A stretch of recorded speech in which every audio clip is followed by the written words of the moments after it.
Putting the rights of women and girls affected by terrorism at the center of counter-terrorism efforts means addressing the harms they face, such as sexual and gender-based violence at the hands of terrorists, through approaches that respect human rights. We must ensure that counter-terrorism frameworks reflect the realities faced by women and girls, safeguard their rights, and never exacerbate gender-specific harms. To do this, it is essential to recognize women and girls not only as victims, but as agents of change. Women must be able to participate fully, equally, meaningfully, and safely in efforts to prevent and counter terrorism in order to build effective and accountable systems.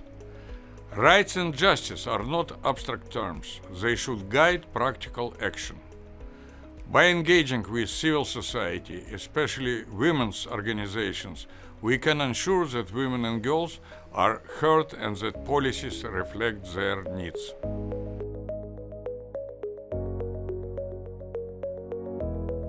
Women and girls affected by terrorism face multiple and intersecting barriers to accessing justice.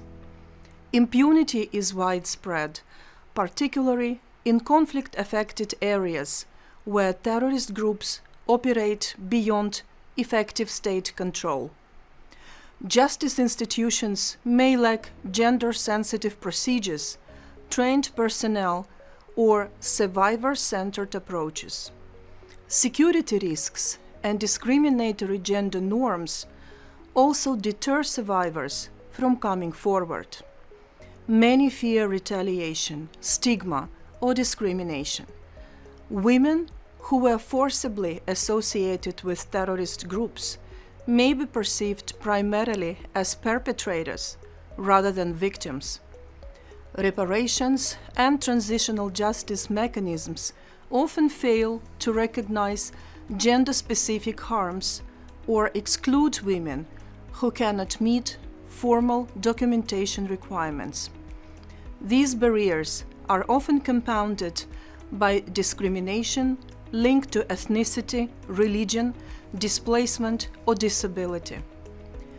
Ensuring access to justice for women and girls affected by terrorism requires comprehensive approaches that address not only legal reform, but also protection, social inclusion, economic support, and institutional accountability.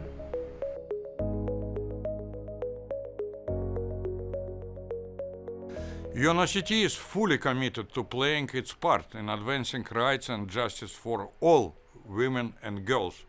We embed gender-responsive, victim-centered, and human rights-based approaches across all our programming in support of member states. And we try and help our partners to do the same. A key part of this work is strengthening knowledge and capacity. Our Gender and Identity Factors platform equips practitioners to integrate gender into counter-terrorism efforts through tools and training. We promote women's participation in security institutions through technical capacity building, helping women advance to senior roles, for instance, in national mechanisms for intelligence sharing and analysis. We also promote institutional reforms at the national level.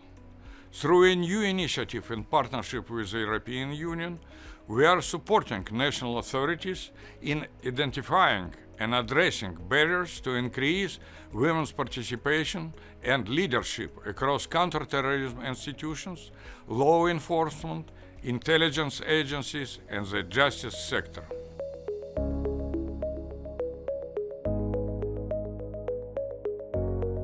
At CTED, our commitment to advancing rights and justice for all women and girls is reflected not only in words, but in action.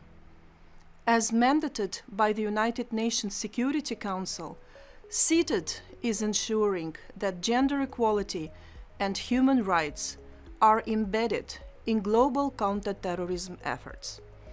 CTED works directly with member states to integrate gender perspectives into national counter-terrorism laws and policies, ensuring that they are implemented in ways that are fair and non-discriminatory.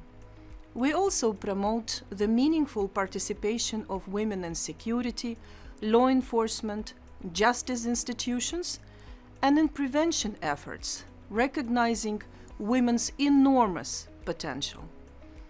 Through CTED's unique assessment and analytical mandate, we are able to make recommendations to member states on how to ensure that counter-terrorism responses are more inclusive, human rights-based, and gender-sensitive.